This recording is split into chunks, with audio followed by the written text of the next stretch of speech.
नमस्कार, आप देख रहे हैं लाख टके की बात। मैं हूं आपके साथ अजय वत्स। दिन की सभी बड़ी खबरें और शुरुआत करते हैं धर्मांतरण से जुड़े आज हुए 10 बड़े खुलासों के साथ।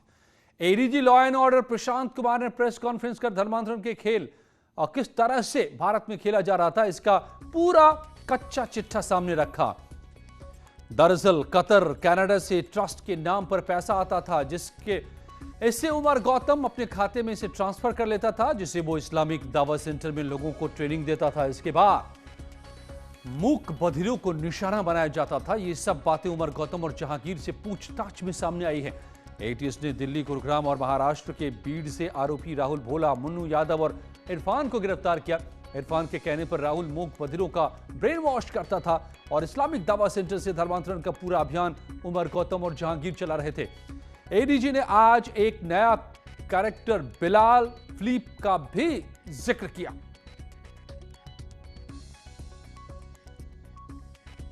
अभियुक्त उमर गौतम के द्वारा अपने तथा अपने परिवार के व्यक्तिगत बैंक खातों का प्रयोग विदेशों से धन लेने के लिए किया गया है, जो कि फॉरेन करेंसी रेगुलेशन एक्ट 2010 के प्राविधानों का स्पष्ट उल्लंघन है।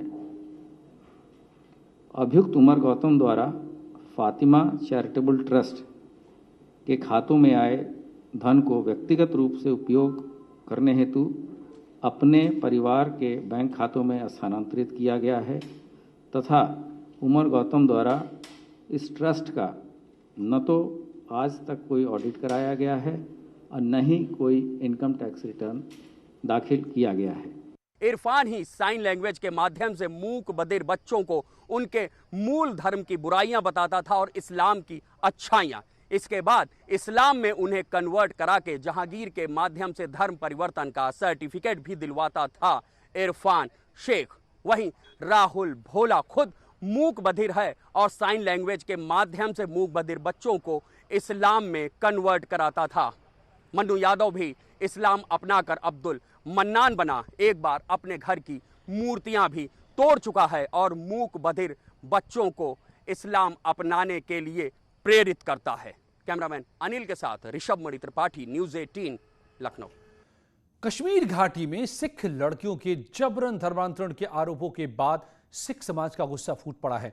इस मुद्दे पर एक दिन पहले श्रीनगर में प्रदर्शन हुआ तो आज दिल्ली में जम्मू कश्मीर हाउस के बाहर बड़ी संख्या में प्रदर्शनकारी पहुंच गए। जबरन धर्मांतरण से गुस्साए सिख समाज के नेताओं ने केंद्र सरकार से दूसरे कुछ राज्यों की तरह जम्मू कश्मीर में भी सख्त कानून बनाने की मांग की। जम्मू कश्मीर में जबरन धर्मांतरण को रोकने का मामला गरमाया तो दिल्ली में सिख समाज से लेकर कई सियासतदान सड़कों पर उतर पड़े। नहीं चलेगा, नहीं चलेगा, नहीं चलेगा। जम्मू कश्मीर हाउस की तरफ बढ़ रहे इन प्रदर्शनकारियों को रोकने के लिए पुलिस ने कई उपाय किए, लेकिन जागो पार्टी के मनजीत सिंह जीके की अगुवाई में प्रदर्शन पर उतारू लोग मानने को तैयार नजर नहीं आए। कई प्रदर्शनकारी नारेबाजी करते हुए पुलिस की बैरिकेडिंग लांघने की कोशिश करते दिखे।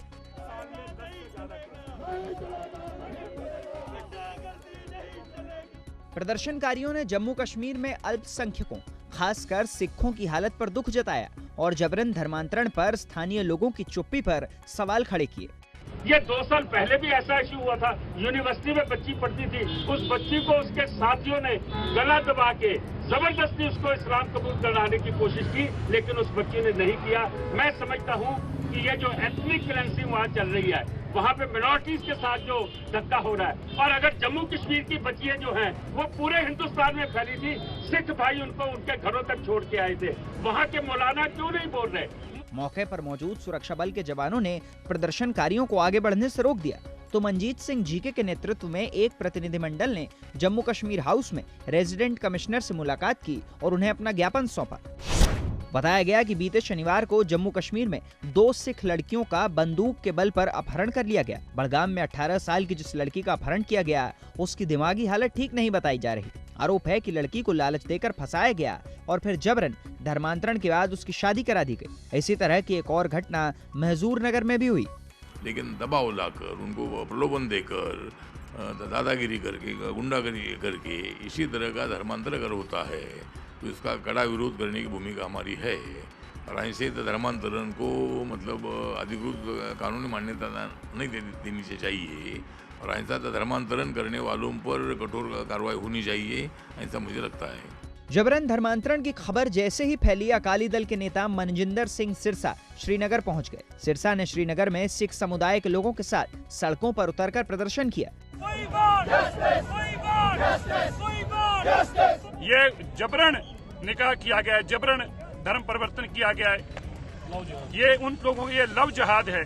प्रदर्शन के बाद सिरसा जम्मू कश्मीर के उपराज्यपाल मनोज सिन्हा से मिले और उन्हें एक ज्ञापन सौंपा। सिरसा ने जम्मू कश्मीर में जबरन धर्म परिवर्तन के बढ़ते मामलों पर रोक लगाने के लिए सख्त कानून बनाने की मांग की। उपराज्यपाल से मुलाकात करने वाले नेताओं ने दावा किया कि प्रशासन की तरफ से उन्हें भरोसा दिया गया कि जिन लड़कियों का धर्मांतरण करवाया गया है उन्हें परिवारों को वापस लौटाया जाएगा। ये आश्वासन मिला कि किसी भी सूरत में वो बच्चियां जो अगवा की गई हैं, जिनका जबरन निकाह पड़ा गया, वो इस किसी भी सूरत में वहां नहीं रहने दी जाएंगी। परिवार की बेटियां जो हैं वो सुरक्षित परिवार के तक पहुंचाई जाएंगी। इसके लिए लोकल प्रशासन को भी बुलाकर हिदायत दी गई और ये भी कहा गया, हमने उनको यह भी आग्रह किया कि जिस तरह से यूपी और मध्य प्रदेश के अंदर इंटर रिलीजियस मैरिज एक्ट बने हुए हैं, ताकि फोर्सफुली जो मेजॉरिटी कम्युनिटी है इस तरह से धक्का ना कर सके। इस मामले ने तूल पकड़ा तो जम्मू कश्मीर की पूर्व मुख्यमंत्री महबूबा मुफ्ती ने ट्विटर पर अपनी प्रतिक्रिया दी। महबूबा ने इस प्रकरण पर निराशा जताई और पूरे मामले की गहराई से जांच की मांग की। महबूबा के अलावा भी कई दलों ने जबरन धर्मांतरण के मुद्दे पर चुप्पी तोड़ी। इस मुद्दे पर मनजिंदर सिंह सिरसा ने दावा किया कि खुद गृह मंत्री अमित शाह की हालात पर नजर है और उन्होंने इस मामले में सख्त कार्रवाई का भरोसा दिया है। केंद्रीय वित्त मंत्री निर्मला सीतारमण ने आज 1 लाख करोड़ के राहत पैकेज का ऐलान किया। सरकार ने 1,01,000 करोड़ रुपए का फंड क्रेडिट गारंटी योजना के तहत आवंटित किया। कोविड से प्रभावित क्षेत्रों को इससे मदद मिलेगी। केंद्रीय वित्त मंत्री निर्मला सीतारमण ने आज 1 लाख करोड़ के राहत पैकेज का ऐलान किया। सरकार ने 1.1 लाख करोड़ रुपए का फंड क्रेडिट गारंटी योजना के जरिए आवंटित किया। कोविड से प्रभावित क्षेत्रों को इससे मदद मिलेगी। 8 महानगरों को छोड़कर दूसरे शहरों में मेडिकल इंफ्रास्ट्रक्चर पर सरकार 50,000 करोड़ रुपए खर्च करेगी। अन्य क्षेत्रों के लिए 60,000 करोड़ रुपए का पैकेज जारी किया गया। इस बार ECLGS स्कीम के तहत 1.5 लाख करोड़ रुपए के अतिरिक्त लोन का प्रावधान किया गया है। क्रेडिट गारंटी स्कीम से 25 लाख छोटे उद्यमियों को फायदा मिल सकेगा। इसमें ब्याज की दर MCLR प्लस 2% होगी। इसकी समय अवधि अधिकतम 3 साल की होगी। 1,01,000 करोड़ रुपए की क्रेडिट गारंटी योजना लेकर आए हैं और हेल्थ सेक्टर जो है विशेष तौर पर इस पे बल दिया गया। 50,000 करोड़ रुपए इसके लिए रखा गया है और प्रमुखता से उन क्षेत्रों के लिए जहां पर स्वास्थ्य की सुविधाएं उस स्तर पर नहीं पहुंच पाई थी। और इस राहत पैकेज को लेकर मुख्यमंत्री योगी ने ट्वीट करके केंद्र सरकार की तारीफ की। ट्वीट में योगी ने कहा कि प्रधानमंत्री जी के मार्गदर्शन में जीवन और जीविका की सुरक्षा के लिए केंद्र सरकार के राहत पैकेज के तहत कोविड से प्रभावित सेक्टर्स के लिए 1.1 लाख करोड़ की क्रेडिट गारंटी योजना और स्वास्थ्य सेक्टर के लिए 50,000 करोड़ की राशि आवंटित की गई है। माननीय वित्त मंत्री जी का धन्यवाद। इस राहत पैकेज में MFIs के द्वारा क्रेडिट गारंटी योजना के अंतर्गत 25 लाख छोटे कारोबारियों को लाभ प्राप्त होगा। इसमें प्रति व्यक्ति अधिकतम 1.25 लाख तक की राशि का कर्ज मिलेगा। ये निर्णय निश्चित रूप से जरूरतमंदों को संबल व अर्थव्यवस्था को मजबूती प्रदान करेगा।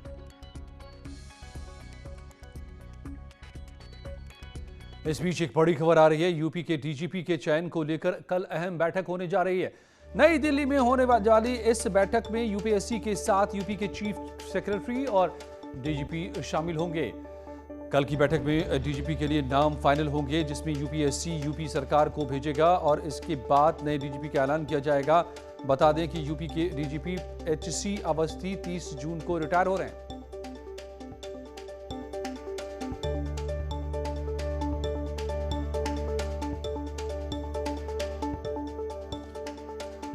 ऋषभ मणि हमारे संवाददाता मेरे साथ जुड़ गए। ऋषभ, क्या अपडेट मिल रहा है इस वक्त DGP के चयन को लेकर?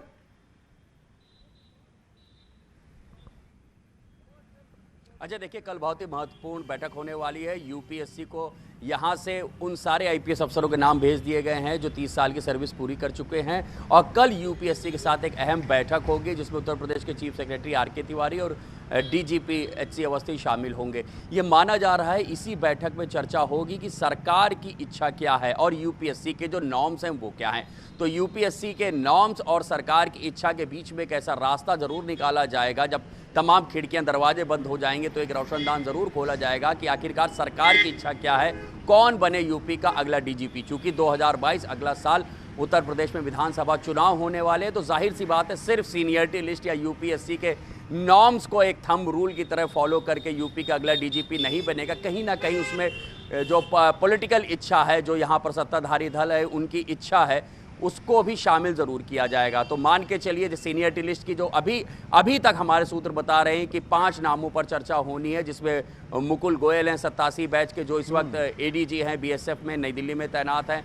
डॉक्टर आरपी सिंह इस वक्त यूपी में तैनात हैं, वो उत्तर प्रदेश के डीजी ईओडब्ल्यू हैं, एसआईटी का प्रभार भी उनके पास है। फिर उसके बाद 88 बैच में जब आप आ जाते हैं तो डॉक्टर आरके विश्वकर्मा हैं जो डीजी भर्ती बोर्ड है। फिर इसके बाद डॉक्टर डीएस चौहान जो डीजी इंटेलिजेंस हैं और डीजी जेल आनंद कुमार के नाम हैं। तो सबकी अलग अलग प्रोफाइल है, सबके अपने अपने एडवांटेजेस और डिसएडवांटेजेस हैं। मुकुल गोयल सीनियरिटी लिस्ट में सबसे ऊपर आ रहे हैं, अगर नासिर कमाल को किनारे कर दिया जाए, जो सूत्र हमारे बता रहे हैं। लेकिन मुकुल गोयल सपा की सरकार में, अखिलेश यादव की सरकार में यूपी के एडीजी लॉ एंड ऑर्डर रहे हैं। उनको समाजवादी पार्टी यादव परिवार का काफ़ी करीबी माना जाता है, लेकिन वो एक काबिल अफसर है, उनका अच्छा खासा फील्ड एक्सपीरियंस है। तो अब देखना यही होगा कि क्या उनके साथ जो टैग लगा हुआ है उस टैग के साथ चलेंगे सरकार या सीनियरिटी लिस्ट को फॉलो करेंगे। डॉक्टर राजेंद्र पाल सिंह इस वक्त उनके पास 2 प्रभार है, बड़े बड़े मामले हैं। तो इस सरकार के आप दौरान जो बता रहे हैं, और एसआईटी ने अच्छे काम किए हैं, बाइक बोर्ड घोटाला हो यूपी। ऋषभ, आप जो बता रहे हैं कि सीनियरिटी से ज़्यादा इस वक्त ज़रूरी है इस बात की पहचान करना कि पॉलिटिकल लॉयल्टी कह लें या एफिलिएशन कह लें, किसका कैसा रहा है, और इसी पर तय होगा शायद ये नाम अगले डीजीपी का। धन्यवाद पूरी जानकारी के लिए। और यूपी को सीएम योगी ने 11 नई लैब की सौगात दी है। 11 जनपदों में BSL-2 लैब को शुरू करने के निर्देश दिए गए हैं। अब औरैया, महोबा, बुलंदशहर, अमेठी, सिद्धार्थनगर, देवरिया, बिजनौर, कासगंज, मऊ, कुशीनगर और सोनभद्र में RT-PCR की जांच हो सकेगी। तो 11 नए लैब शुरू होंगे जहां पर RT-PCR की जांच हो पाएगी। कोरोना टेस्ट के नए 11 लैब।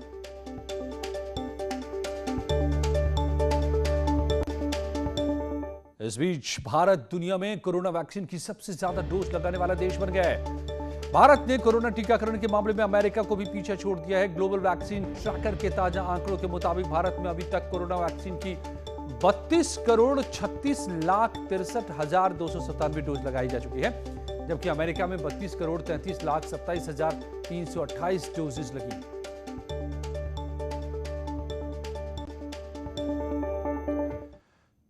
अभिनेत्री और मथुरा के सांसद हेमा मालिनी ने आरएसएस कार्यालय में वैक्सीनेशन कैंप की शुरुआत की।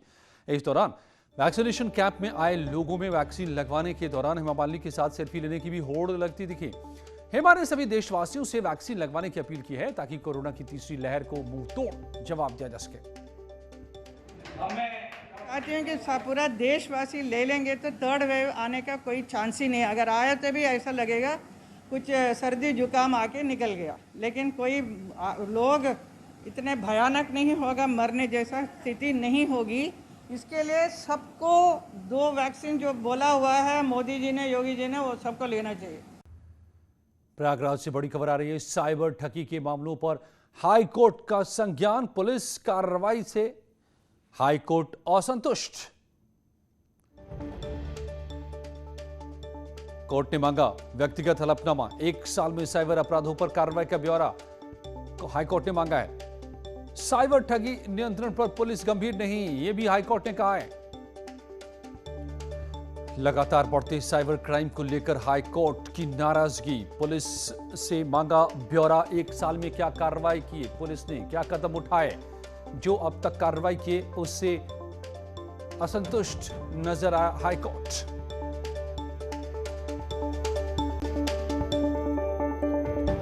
तीन दिन कानपुर में रहने के बाद आज राष्ट्रपति रामनाथ कोविंद लखनऊ पहुंचे हैं। शाम को अपनी पत्नी के साथ राष्ट्रपति राजभवन पहुंचे। यहाँ यूपी की राज्यपाल आनंदीबेन पटेल ने उनका स्वागत किया। इस मौके पर राज्यपाल के अपर मुख्य सचिव सहित राजभवन के समस्त अधिकारीगण मौजूद रहे। राष्ट्रपति ने राजभवन में स्थापित महात्मा गांधी की प्रतिमा पर पुष्प चढ़ाकर श्रद्धांजलि दी। देर शाम राष्ट्रपति ने डिप्टी सीएम और जजों के साथ हाई टी ली और डिनर किया। डिनर में सीएम योगी और राज्यपाल आनंदीबेन पटेल मौजूद रहे। इससे पहले आज जब राष्ट्रपति कानपुर से लखनऊ के लिए चारबाग स्टेशन पहुंचे, यहां सीएम योगी और राज्यपाल ने उनका स्वागत किया।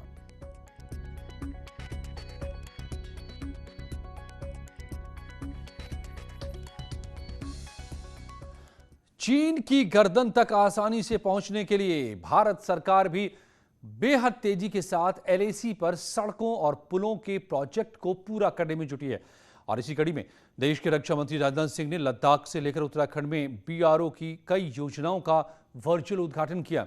इस दौरान रक्षा मंत्री राजनाथ सिंह ने चीन और पाकिस्तान को चेतावनी देते हुए साफ कहा कि अगर किसी ने आंख दिखाने की कोशिश की तो उसे मुंहतोड़ जवाब दिया जाएगा।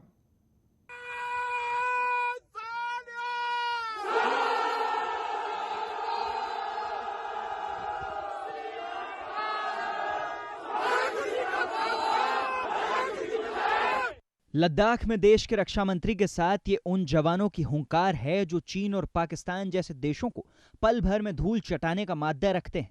लद्दाख पहुंचे राजनाथ सिंह ने जहां चीन और पाकिस्तान को आड़े हाथों लिया, वहीं चीन तक आसानी से पहुंचने के लिए कुछ और सामरिक दरवाजों को भी खोल दिया। लद्दाख में अपनी इस बेहद महत्वपूर्ण यात्रा के दौरान राजनाथ सिंह ने सीमा सड़क संगठन यानी बीआरओ द्वारा निर्मित 63 बुनियादी परियोजनाओं का शिलान्यास किया। साथ ही चीन सीमा को जोड़ने वाली सड़कों और नए पुलों का भी वीडियो कॉन्फ्रेंसिंग के जरिए लोकार्पण किया।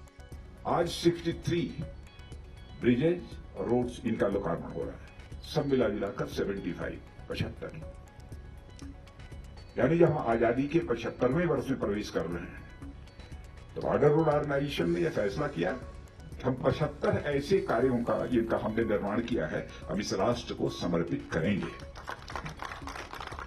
रक्षा मंत्री राजनाथ सिंह ने इस दौरान उत्तराखंड के भी 6 पुलों का लोकार्पण किया। दावा किया जा रहा है कि ये पुल जहां सामरिक लिहाज से बेहद अहम है, वहीं आवाजाही और रोजगार के लिए भी ये पुल बेहद अहम साबित होने जा रहे हैं। राष्ट्रीय स्वास्थ्य अधिकरण और कोविन प्लेटफॉर्म के बीच एग्जीक्यूटिव ऑफिसर आर.एस. शर्मा ने ट्वीट कर कहा कि कोविन काफी प्रसिद्ध हो चुकी है। Central Asia, Latin America, Africa समेत करीब 50 देश इस तकनीक में रुचि दिखा रहे हैं। पीएमओ इंडिया ने हमें कोविन का ओपन सोर्स वर्जन तैयार करने के निर्देश दिए हैं ताकि रुचि दिखाने वाले देश को मुफ्त मिल सके।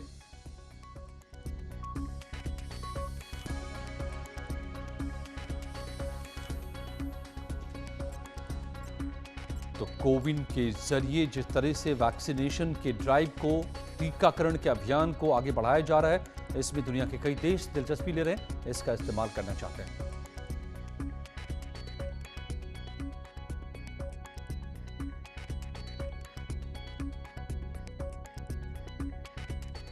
नेटवर्क 18 फेडरल बैंक संजीवनी गाड़ी देश में कोरोना प्रभावित इलाकों की यात्रा कर रही है। वैक्सीन को लेकर जागरूकता लाने में सहयोग देकर आप भी हमारी मदद कर सकते हैं। आपको दिखाते हैं आज संजीवनी गाड़ी किन इलाकों का दौरा कर रही है।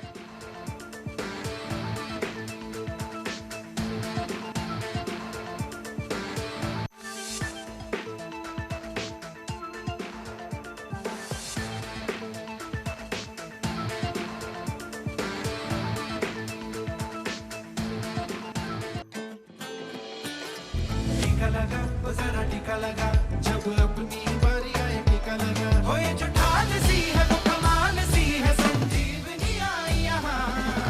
टीका लगा वो जरा टीका लगा।